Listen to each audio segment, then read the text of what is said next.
Chaque dernier dimanche du mois d'avril a lieu, en principe, la cérémonie dite du souvenir de la déportation.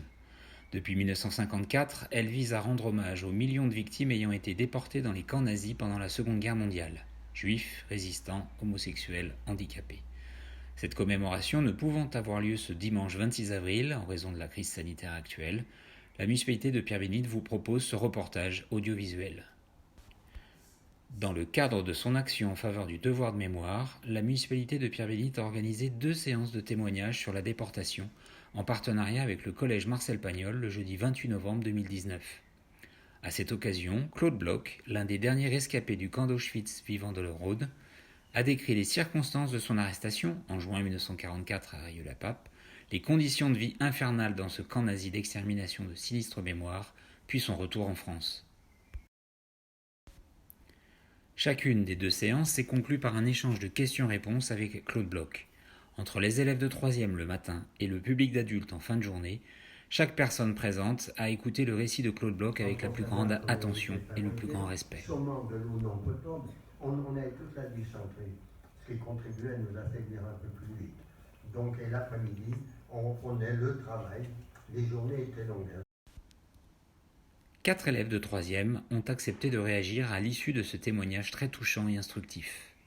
On les écoute. Bonjour à tous les 4, vous êtes élèves de 3e au collège Marcel Pagnol et aujourd'hui vous avez écouté le témoignage de Claude Bloch, un rescapé du camp d'Auschwitz. Qu'est-ce que vous avez retenu de ce témoignage? Comment vous avez vécu un petit peu cette séance? Énormément d'émotions déjà. Oui. Moi j'ai déjà versé ma petite larme, parce que c'était quand même c'est triste et à la fois je suis content pour lui qu'il soit sain et sauf. Oui. Au début on pensait plus, ça commençait par un cours d'histoire géo, puis après il a dit et là mon grand-père est mort et c'est parti sur son histoire. Son histoire a été très touchante parce que c'est pas souvent qu'on entend des gens parler de ce qui leur est arrivé pendant la Seconde Guerre mondiale. Et c'est vrai que ça a été très touchant à des moments.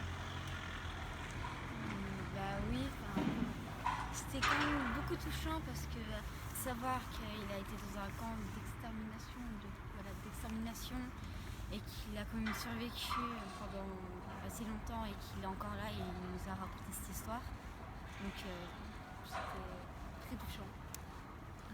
D'accord. Comment cette séance avait été travaillée en classe avec vos professeurs d'histoire-géographie? Ça fait 3 mois qu'on parle de la Seconde Guerre mondiale, des camps de concentration, donc on était parfaitement préparés à lui poser des questions et en même temps à l'écouter. C'était hyper intéressant, ça fait que ça complète aussi nos cours. Et voilà. En quoi ce témoignage va peser pour vous, enfin dans votre construction de futurs citoyens? Comment vous allez vous l'approprier? Est-ce que vous allez en parler à vos proches, avec vos autres camarades de classe? Comment vous pensez que vous allez vous en servir maintenant? En fait on réalise pas trop, mais on est la dernière génération à avoir on peut voir un déporté, donc on va en parler peut-être à nos enfants si on en a. Oui, parce que eux ils pourront pas avoir quelqu'un comme lui à